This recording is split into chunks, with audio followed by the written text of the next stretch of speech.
परेशान असी ना ਉਹਦਾ ਕੋਈ ਇਲਾਜ ਮੁਆਵਜ਼ਾ ਕਰਾ ਸਕਦੇ ਆ ਨਾ ਅਸੀਂ ਕੋਈ ਨਾ ਅਸੀਂ ਕੋਈ ਉਹਦਾ ਕੋਈ ਇਲਾਜ ਕਰਵਾ ਸਕਦੇ ਅਸੀਂ ਇੰਨੇ ਪਰੇਸ਼ਾਨ ਆ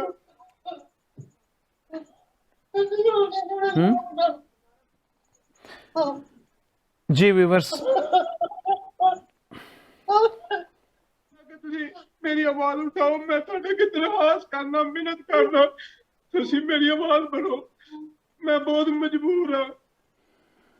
जी व्यूअर्स, मैं खुद बहुत दुखी हुआ हूँ। बहुत से केसेस, बहुत सी स्टोरियाँ मैं आपके सामने लाया हूँ, लेकिन इस स्टोरी पर मैं अपने आप को इस काबिल नहीं समझता कि इस प्रोग्राम को मैं आगे कंटिन्यू करूँ। आज के इस प्रोग्राम को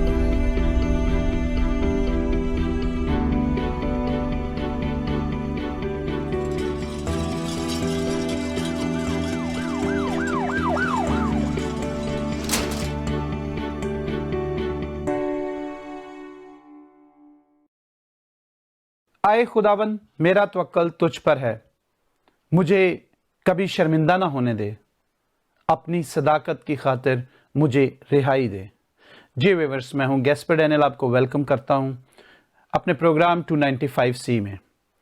आज का प्रोग्राम सियालकोट बडियाना मोहल्ला इमरानपुरा का वाक़या है कि हमारी एक मसीही फैमिली वहाँ पर बड़े अरसे से रहाइश पजीर थी। तो उनकी लड़ाई किसी और वजह से होती है, लेकिन FIR में जो दर्ज है वो मैं आपको बताता हूँ कि FIR में यूँ दर्ज है कि हाफिज मोहम्मद मुदस्सर पुलिस के पास जाते हैं और पुलिस को बताते हैं कि स्टीफन मसीह वल्द मुगल मसीह अपने घर से बाहर आकर गली में खड़ा होकर मुदस्सर साहब के घर के पास खड़ा होकर जोर जोर से हजूर सल्लल्लाहु अलैहि वसल्लम के लिए नाजेबा अल्फाज इस्तेमाल करता है।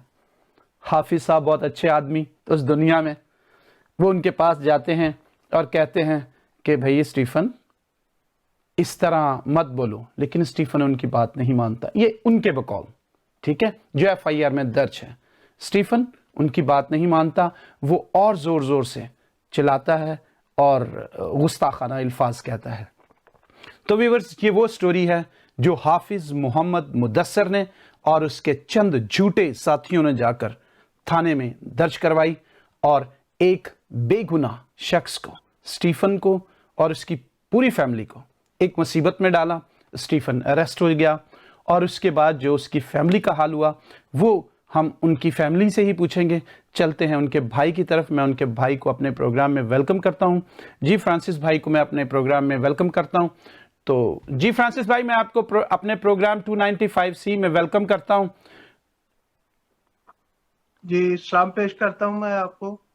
भाई आपका बहुत शुक्रिया, आपने मुझे मौका दिया कि मैं आज लाइव होके मैं अपने दोस्तों को, अपने मसीह भाई बहनों को और भाइयों को कुछ बता सकूं। तो मैं दिल की गहराइयों से आपका शुक्र अदा करता हूं। थैंक यू आपका भी आने का।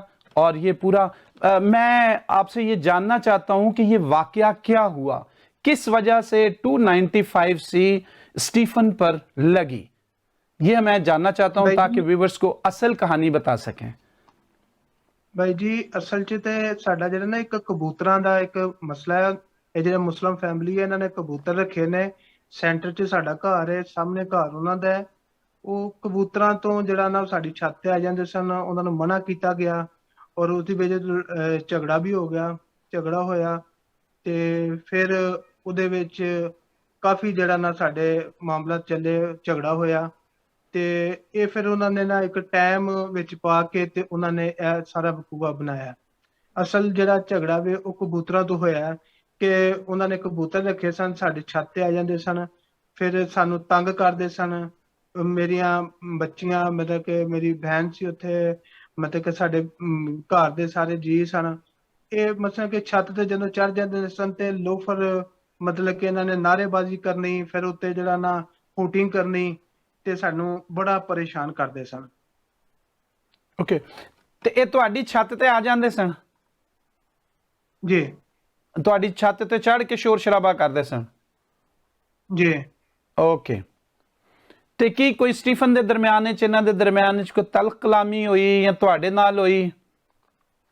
ਸਰ ਜੀ ਇਹ ਤਲਖ ਕਲਾਮੀ ਤੇ ਕਾਫੀ ਦਫਾ ਹੋਈ ਇਹਨਾਂ ਦੇ ਨਾਲ, ਕਾਫੀ ਦਫਾ ਹੋਈ ਹੈ। ਕਾਫੀ ਓਕੇ, ਦਫਾ ਇਹਨਾਂ ਨੂੰ ਮਨਾ ਕੀਤਾ ਗਿਆ, ਲੜਾਈ ਝਗੜਾ ਹੋਣਾ, ਫਿਰ ਸੁਲ੍ਹਾ ਵੀ ਹੋ ਕਰ ਲੈਣੀ ਕਿ ਬਈ ਇਹ ਅਸੀਂ ਮਾੜੇ ਲੋਕ ਆ, ਅਸੀਂ ਇਹਨਾਂ ਦੇ ਨਹੀਂ ਪੂਰੇ ਉਤਰ ਸਕਦੇ। ਤੇ ਇਹ ਇਹਨਾਂ ਨੇ ਜਿਹੜਾ ਨਾ ਸਾਨੂੰ ਬੜੀ ਦਫਾ ਦਬਾਉਣ ਦੀ ਕੋਸ਼ਿਸ਼ ਕੀਤੀ ਹੈ। ਤੇ ਹੁਣ ਤੇ ਇਹਨਾਂ ਨੇ ਹੱਦ ਹੀ ਪਾਰ ਕਰ ਦਿੱਤੀ ਹੈ ਕਿ ਉਹ ਇਹਨਾਂ ਨੇ ਉੱਥੋਂ ਤੱਕ ਪਹੁੰਚਾ ਦਿੱਤਾ ਵੇ ਕਿ ਮੇਰੇ ਭਾਈ ਨੂੰ ਕਿ ਬਈ ਇਹ ਜ਼ਿੰਦਗੀ, ਇਹਦੀ ਜਿਹੜੀ ਜ਼ਿੰਦਗੀ ਮੌਤ ਦੀ ਕਸ਼ਮਕਸ਼ ਇਹਨਾਂ ਨੇ ਫਸਾ ਦਿੱਤਾ ਕਿ ਬਈ ਜਿਹੜਾ ਨਾ ਇਹ ਕਦੀ ਬਾਹਰ ਹੀ ਨਾ ਆ ਸਕੇ। ਬਿਲਕੁਲ ਦਰੁਸਤ। ਤੇ ਹਾਂਜੀ, ਇਹ ਬਾਕੀ ਜਿਹੜਾ ਕੋਈ ਜਿਹੜਾ ਨਾ, ਜੀ ਬੋਲੋ। ਮੈਂ ਕਹਿ ਰਿਹਾ ਕਿ ਸਰ ਜੀ ਜਦੋਂ ਇਹਨਾਂ ਨੇ ਕਿਸੇ ਕੋਲ ਪੈਸੇ ਲੈਣੇ ਹੁੰਦੇ ਨੇ ਜਾਂ ਕਿਸੇ ਕੋਲੋਂ ਜਗ੍ਹਾ ਦਾ ਤਨਾਜ਼ਾ ਹੁੰਦਾ ਵੇ ਜਾਂ ਕਿਸੇ ਨਾਲ ਕਬੂਤਰਾਂ ਤੋਂ ਲੜਾਈ ਹੋ ਪੈਂਦੀ ਹੈ ਤੇ ਵਜ੍ਹਾ ਵਿੱਚ ਲਿਆ ਮਸਜਿਦ ਨੂੰ ਰੱਖਦੇ ਨੇ। ਤੇ ਸਾਡੇ ਸਿਰਫ ਮਸੀਹ ਹੋਣ ਦੇ ਨਾਤੇ ਤੇ ਸਾਡੇ ਤੇ ਜ਼ੁਲਮ ਕੀਤਾ ਜਾਂਦਾ ਹੈ ਕਿ ਸਾਨੂੰ ਇਸ ਸਟੇਟ ਤੇ ਲਿਆ ਕੇ ਪਹੁੰਚਾ ਦਿੱਤਾ ਜਾਂਦਾ ਵੇ ਕਿ ਸਾਡੀ ਜ਼ਿੰਦਗੀ ਮੌਤ ਤੇ ਹੋ ਜਾਂਦਾ ਕਿ ਹੁਣੇ ਬਸ ਇਹਨਾਂ ਨੂੰ ਫਾਂਸੀ ਲਵਾ ਦਿੱਤੀ ਜਾਏ। ਬਿਲਕੁਲ ਫਰਾਂਸਿਸ ਭਾਈ, ਇਹ ਬੜਾ ਇੱਕ ਅੱਛਾ ਹਥਿਆਰ ਹੈ ਉਹਨਾਂ ਦੇ ਕੋਲ ਜਿਹੜਾ ਉਹ ਮਸੀਹਾਂ ਤੇ ਦੂਸਰੇ ਮਿਨੋਰਿਟੀਜ਼ ਤੇ ਲਗਾਉਂਦੇ ਨੇ ਕਿ 295C ਲਗਾ ਦਿਓ ਤੇ ਸਾਡੀ ਜਾਨ ਛੁੱਟ ਜਾਏਗੀ, ਅਸੀਂ ਕਬਜ਼ਾ ਕਰ ਲਾਂਗੇ ਇਹਨਾਂ ਦੀ ਜਾਇਦਾਦਾਂ ਤੇ, ਅਸੀਂ ਇਹਨਾਂ ਦੇ ਘਰ ਲੁੱਟ ਲਾਂਗੇ, ਘਰਾਂ ਨੂੰ ਅੱਗ ਲਗਾ ਦਾਂਗੇ।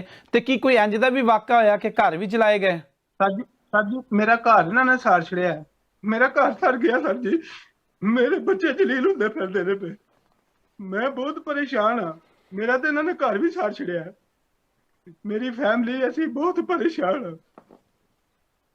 जी व्यूअर्स, मुझे खुद इस लम्हे पर कुछ समझ नहीं आ रहा कि मैं क्या बात या क्या सवाल करूं कि ये 295C हम पर जब लगाई जाती है तो किस तरह हमें तबाह और बर्बाद कर दिया जाता है। लेकिन हौसला चाहिए मुझे भी बात करने के लिए, फ्रांसिस भाई को भी, ताकि असल हकाइक जो हैं वो आपके सामने हम ला सकें। तो फ्रांसिस भाई कित्थों अपना स्टीफन ਨੂੰ ਅਰੈਸਟ ਕੀਤਾ ਸੀ ਉਹਨਾਂ ਨੇ? ਇਹਨਾਂ ਨੇ ਬੜਿਆਂ ਨੇ ਘਰੋਂ ਨੂੰ ਲੈ ਕੇ ਗਏ ਨੇ, ਘਰੋਂ ਬੜਿਆਂ ਨੇ ਸਾਡੇ ਘਰੋਂ ਲੈ ਕੇ ਗਏ ਨੇ ਉਹਨੂੰ, ਜਾ ਕੇ ਇਹਨਾਂ ਨੇ ਦਰਵਾਜ਼ੇ ਦੇ ਵਿੱਚ ਪਹਿਲੇ ਮਾਰਿਆ, ਫਿਰ ਇਹਨਾਂ ਨੇ ਇਹਨਾਂ ਨੂੰ 15 ਤੇ ਕਾਲ ਕਰਕੇ ਜਿਸ ਤਰ੍ਹਾਂ ਪਲੈਨਿੰਗ ਕੀਤੀ ਸੀ ਉਸੇ ਪਲੈਨਿੰਗ ਦੇ ਮੁਤਾਬਕ ਮੁੰਡੇ ਨੂੰ ਇਹਨਾਂ ਨੇ ਅਰੈਸਟ ਕਰਵਾਇਆ। ओके, तो की पुलिस ने भी कोई तशद्दुद किया?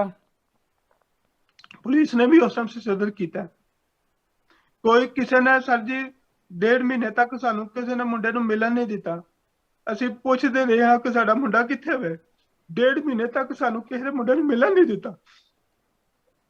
ਅਸੀਂ ਇਹਨਾਂ ਤੋਂ ਪਰੇਸ਼ਾਨ ਰਹੇ ਹਾਂ, ਸਾਨੂੰ ਤੇ ਇਹ ਵੀ ਪਤਾ ਸੀ ਕਿ ਪਤਾ ਨਹੀਂ ਇਹਨਾਂ ਨੇ ਮੁੰਡੇ ਨੂੰ ਮਾਰ ਛੜਿਆ, ਅਸੀਂ ਬਹੁਤ ਜ਼ਿਆਦਾ ਪਰੇਸ਼ਾਨ ਸਾਂ। ਸਾਨੂੰ 1.5 ਮਹੀਨੇ ਤੱਕ ਸਾਡੇ ਨਾਲ ਮੁੰਡੇ ਤੇ ਮੁਲਾਕਾਤ ਨਹੀਂ ਹੋਈ। ਉਸ ਤੋਂ ਬਾਅਦ ਫਿਰ ਸਾਨੂੰ ਜਦੋਂ ਅਸੀਂ ਦੌੜੇ ਭੱਜੇ ਆ, ਮਤਲਬ ਕਿ ਕੀਤਾ, ਫਿਰ ਇਹਨਾਂ ਨੇ ਦੱਸਿਆ ਜੀ ਮੁੰਡਾ ਸਿਆਲਕੋਟ ਜੇਲ੍ਹ 'ਚ ਵੇ। ਓਕੇ, ਤੇ ਹੁਣ ਕੀ ਸਿਚੁਏਸ਼ਨ ਹੈ ਤੁਹਾਡੇ ਕੇਸ ਦੀ? ਮੈਨੂੰ ਪਤਾ ਹੈ ਬਹੁਤ ਦੁੱਖ ਦੇਣ ਵਾਲੀ ਗੱਲਾਂ ਨੇ ਜਿਹੜੇ ਮੈਂ ਪੁੱਛ ਰਿਹਾ ਵਾਂ, ਲੇਕਿਨ ਇਹ ਸਾਨੂੰ ਜਾਣਨੀਆਂ ਵੀ ਜ਼ਰੂਰੀ ਨੇ ਤਾਂ ਕਿ ਸਾਡੀ ਕਮਿਊਨਿਟੀ ਇਹ ਜਾਣ ਸਕੇ ਕਿ ਅਸੀਂ ਮਸੀਹ ਦੇ ਨਾਂ ਤੋਂ ਕਿੰਜ ਸਤਾਏ ਜਾ ਰਹੇ ਹਾਂ ਔਰ ਕੀ ਜ਼ੁਲਮ ਸਾਡੇ ਤੇ ਹੋ ਰਹੇ ਨੇ। ਤੇ ਕੀ ਤੁਸੀਂ ਦੱਸੋਗੇ ਹੁਣ ਕੀ ਸਿਚੁਏਸ਼ਨ ਹੈ ਕੇਸ ਦੀ? ਸਰ ਜੀ ਕੇਸ ਅਜੇ ਉੱਥੇ ਦਾ ਉੱਥੇ ਹੀ ਹੈ। ਮੁੰਡੇ ਨੂੰ ਅਸੀਂ, ਮੁੰਡਾ ਕਿ ਥੋੜਾ ਜ਼ਿਹਨੀ ਵੀ ਅਬਨਾਰਮਲ ਹੈ, ਤੇ ਅਸੀਂ ਅਜੇ ਤੱਕ ਮੁੰਡੇ ਦੀ ਨਾ ਕੋਈ ਮੁੰਡੇ ਦੇ ਕੇਸ ਉੱਥੇ ਦਾ ਉੱਥੇ ਹੀ ਹੈ।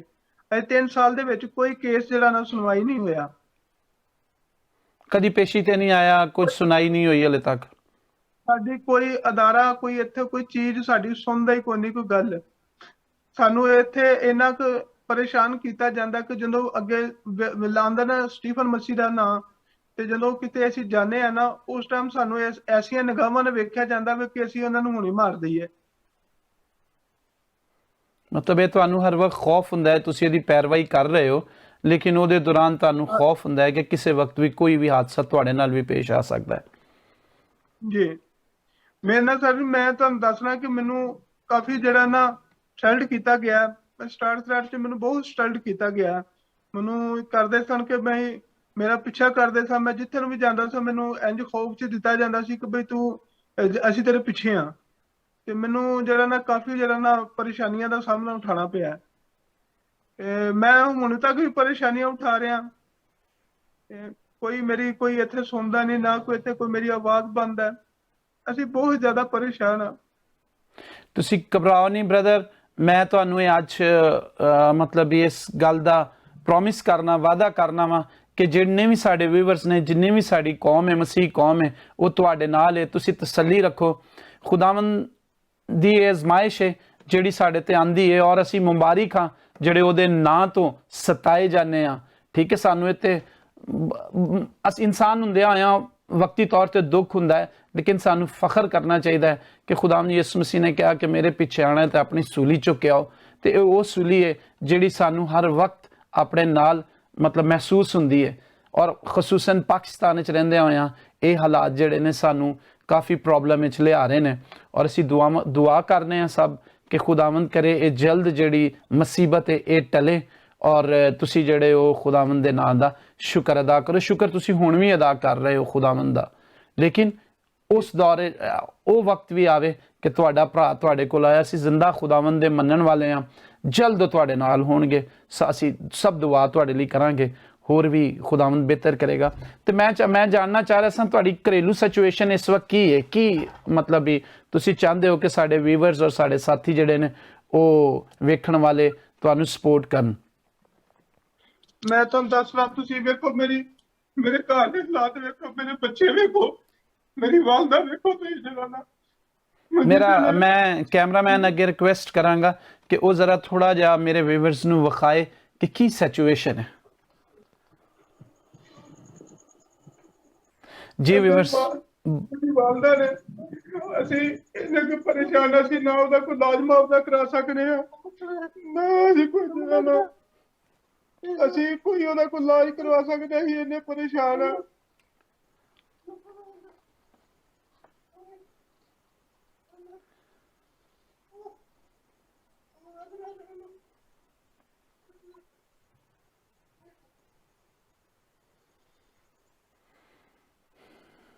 जी व्यूअर्स, मैं ख़ुद बहुत दुखी हुआ हूँ।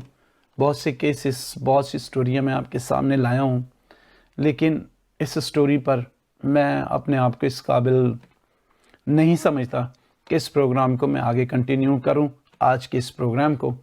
लेकिन मेरी पूरी कौम, मसीह कौम के आगे रिक्वेस्ट होगी। रेंट से कभी सारू को खाली करवा लिया जाता है, जिन्होंने पता चलता है कि इन्हों दे भाई ने ਇਹ ਮਸਲਾ ਬਣਿਆ 295 ਦਾ।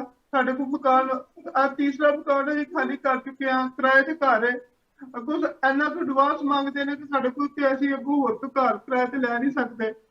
ਅਸੀਂ ਇੱਥੇ ਕਿਰਾਏ ਤੇ ਰਹਿੰਦੇ ਆ, ਸਾਨੂੰ ਬਹੁਤ ਸਾਰੀਆਂ ਪਰੇਸ਼ਾਨੀਆਂ ਨੇ। ਤੇ ਕੀ ਕੋਈ ਆਰਗੇਨਾਈਜੇਸ਼ਨ ਕੋਈ ਤੁਹਾਡੀ ਸਪੋਰਟ ਲਈ ਨਹੀਂ ਹਲੇ ਤੱਕ ਆਈ?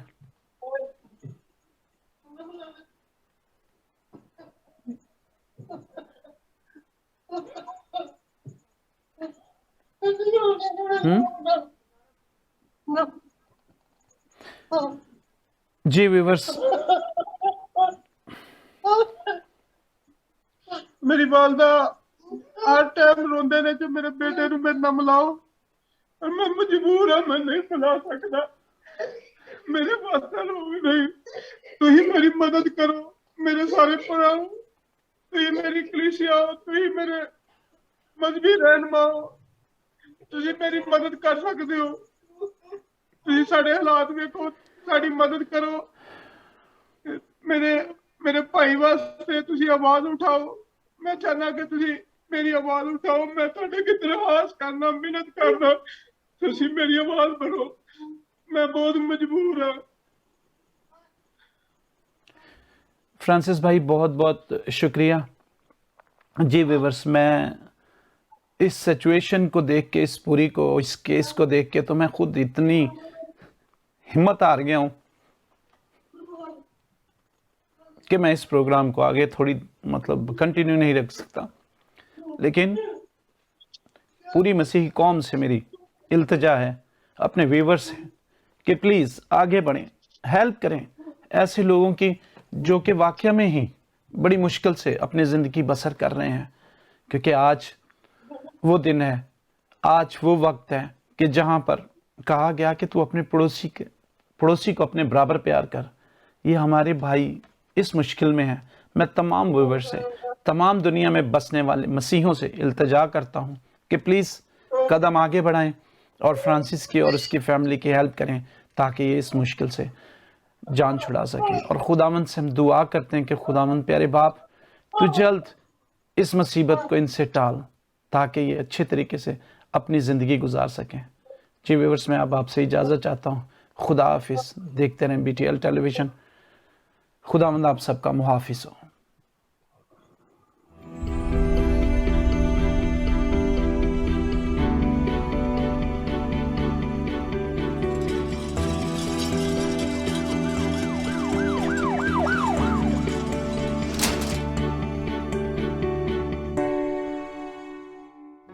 Do not forget to like the video, subscribe BTL TV, and press the bell icon to receive notifications.